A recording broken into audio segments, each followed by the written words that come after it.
Hi friends, இப்ப நம்ம பார்க்க போறது எக்ஸசைஸ் 1.1ல இருக்கிற 5th சம். இதுல என்ன கொடுத்திருக்காங்கன்னா ஏ வேல்யூ கொடுத்திருக்காங்க, பி வேல்யூ கொடுத்திருக்காங்க, சி வேல்யூ கொடுத்திருக்காங்க, டி வேல்யூ கொடுத்திருக்காங்க. இந்த கொடுத்துட்டு இந்த கண்டிஷன் ட்ரூவா ட்ரூ இல்லையா அப்படிங்கறத நம்ம கண்டுபிடிக்க சொல்லியிருக்காங்க. சோ ஃபர்ஸ்ட் நம்ம கொடுத்திருக்க வேல்யூவை எழுதிக்கலாம்.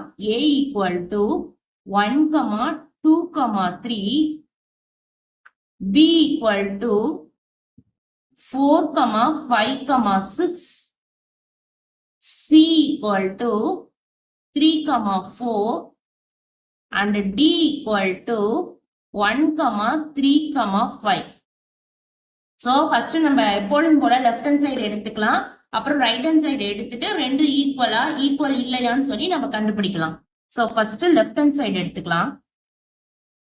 So, லெஃப்ட் ஹேண்ட் சைடுல என்ன கொடுத்திருக்காங்க? A intersection C cross B intersection D. இதுதான் நம்மள கொடுத்திருக்காங்க. சோ ஃபர்ஸ்ட் A பிராக்கெட்ல உள்ளதை கண்டுபிடிக்க போறோம். எப்பொழுதுமே கொடுத்திருந்தாங்கன்னா பிராக்கெட்ல உள்ளதான் நம்ம எடுத்துக்கணும். சோ ஃபர்ஸ்ட் பிராக்கெட்ல உள்ளது A intersection C. சோ ஏனா ஃபர்ஸ்ட் A வேல்யூ எடுத்துக்கலாம். 1, 2, 3. இதெல்லாம் क्वेश्चनலயே கொடுத்தது. இன்டர்செக்ஷன் C ஓட வேல்யூ என்ன? 3, 4. சோ இன்டர்செக்ஷன் அப்படின்னா என்ன அர்த்தம்னா காமன், பொதுவா இது ரெண்டுத்துக்கும் என்ன பொதுவா இருக்கு? என்ன பொதுவா இருக்கு? 3ங்கிற நம்பர் மட்டும்தான் என்னவா இருக்கு? நமக்கு பொதுவா இருக்கு. மத்தபடி எதுவுமே பொதுவா இல்ல. அந்த 3 மட்டும் எழுதிக்க போறோம் நம்ம. ஓகேவா? நெக்ஸ்ட் பிராக்கெட்ல உள்ளது என்ன? B intersection D. Bனா B value எழுதிக்கலாம். B வேல்யூ என்ன? 4, 5, 6 intersection D ஓட வேல்யூ என்ன? 1, 3, 5. சோ இது ரெண்டுத்துக்கும் காமனா என்ன இருக்குன்னு பார்க்க போறோம். ஏன்னா இன்டர்செக்ஷன் தான் கொடுத்திருக்காங்க. காமனா என்ன இருக்கு? 5 மட்டும்தான் இருக்கு, மத்த எதுவுமே இல்ல. சோ அந்த 5 மட்டும் எழுதிக்க போறோம். இப்ப இது ரெண்டுத்துக்கும் கிராஸ் ப்ராடக்ட் கண்டுபிடிக்க போறோம். So A intersection C cross B intersection D equal to இதோட வேல்யூ என்ன வந்துச்சு நமக்கு? 3 cross இதோட வேல்யூ நமக்கு என்னன்னு வந்துச்சு? 5. So கிராஸ் ப்ராடக்ட் வந்தாலே நம்ம என்னன்னு பண்ணுவோம்? ஆர்டர்டு பேராலாம் எழுதுவோம். இங்க ஒரு எலிமெண்ட் இருக்கனால அப்படியே as it is எழுத போறோம். So 3, 5. இதுதான் நமக்கு வந்திருக்க ஆன்சர். இதுதான் நமக்கு வந்திருக்க லெஃப்ட் ஹேண்ட் சைட். இப்ப ரைட் ஹேண்ட் சைட் கண்டுபிடிக்கும் போது இதே ஆன்சர் வந்துச்சு அப்படின்னா நமக்கு left hand side equal to right hand side. இப்போ ரைட் ஹேண்ட் சைடு கண்டுபிடிக்க போறோம். ரைட் ஹேண்ட் சைடுல ஃபர்ஸ்ட் என்ன கொடுத்திருக்காங்க? ரைட் ஹேண்ட் சைட முதல்ல எழுதிக்கலாம். A cross B intersection C cross D. So first பிராக்கெட்ல உள்ளது என்ன? A cross B. So A value என்ன கொடுத்திருக்காங்க? 1, 2, 3 cross B ஓட வேல்யூ என்ன? 4, 5, 6. சோ கிராஸ் ப்ராடக்ட்ல கொடுத்திருந்தாங்கன்னா நம்ம என்னன்னு சொல்லணும் அப்படின்னா பேரா எழுதணும். சோ ஃபர்ஸ்ட் 1ல இருந்து ஸ்டார்ட் பண்ணி பேரா கண்டுபிடிக்க போறோம்.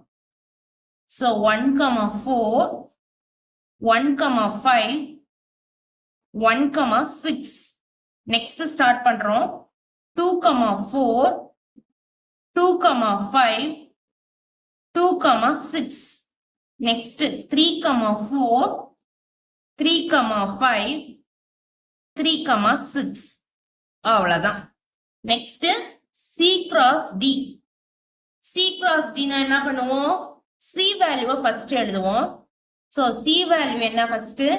3, 4 cross D ஓட வேல்யூ என்ன? 1, 3, 5. சோ இப்ப இது ரெண்டையுமே கிராஸ் ப்ராடக்ட் கொடுத்திருக்காங்க. கிராஸ் ப்ராடக்ட்னாலும் கார்ட்டீசியன் ப்ராடக்ட்னாலும் ஒண்ணுதான். கிராஸ்ல கொடுத்திருந்தா நம்ம என்ன பண்ணணும்? பேர் பண்ணி தான் எழுதணும்.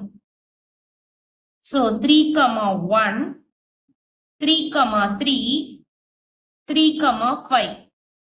நெக்ஸ்ட் 4, 1, 4, 3, 4, 5. இப்ப இது ரெண்டுத்துக்கும் நம்ம என்ன கண்டுபிடிக்கணும்? இன்டர்செக்ஷன் கண்டுபிடிக்க போறோம். அவ்வளவுதான் right hand side.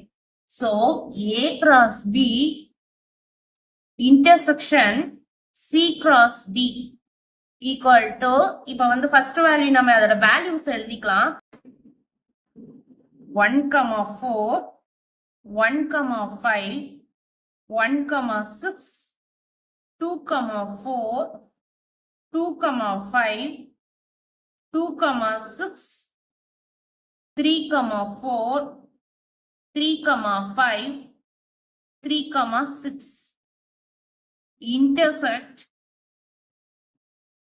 3,1, 3,3, 3,5, 4,1, 4,3 and 4,5. intersect அப்படினாலே நமக்கு பொதுவா என்ன இருக்கோ அதுதான் எடுக்க போறோம். இதுல பாருங்க 1,4 இருக்கு, இதுல 1,4 இல்ல, மாறிதான் இருக்கு. சோ எடுக்க கூடாது. நெக்ஸ்ட் 1,5 இருக்கா? இல்ல. நெக்ஸ்ட் 1,6 அதுவும் இல்ல. நெக்ஸ்ட் 2,4 அதுவும் இல்ல. நெக்ஸ்ட் 2,5 அதுவும் இல்ல. நெக்ஸ்ட் 2,6 அதுவும் இல்ல. நெக்ஸ்ட் 3,4 அதுவும் இல்ல. நெக்ஸ்ட் 3,5 இதுலயும் இருக்கு, இதுலயும் இருக்கு. அதை மட்டும் நம்ம எழுதலாம். 3,5. நெக்ஸ்ட் 3,6 இல்ல. சோ இது மட்டும் தான் இருக்கு. இதுதான் நமக்கு என்ன? Right hand side. So left hand சைடும் 3,5 வந்துச்சு, ரைட் ஹேண்ட் சைடும் நமக்கு 3,5 வந்துச்சு. LHS equal to RHS. hence it is true னு எழுதணும். என்ன क्वेश्चन கொடுத்திருக்காங்களோ அதுக்கு தகுந்த மாதிரி எழுதணும். hence it is true. நமக்கு இது ட்ரூ தான். நமக்கு இது மட்டும் தான் நமக்கு ஆன்சரா வரணும். ட்ரூ மட்டும் தான் நமக்கான answer. So hence it is true. நம்ம ட்ரூவான்னு கேட்டிருந்தாங்க. சோ நம்ம ட்ரூ மட்டும் தான் நம்ம எழுதணும். தேங்க்ஸ்.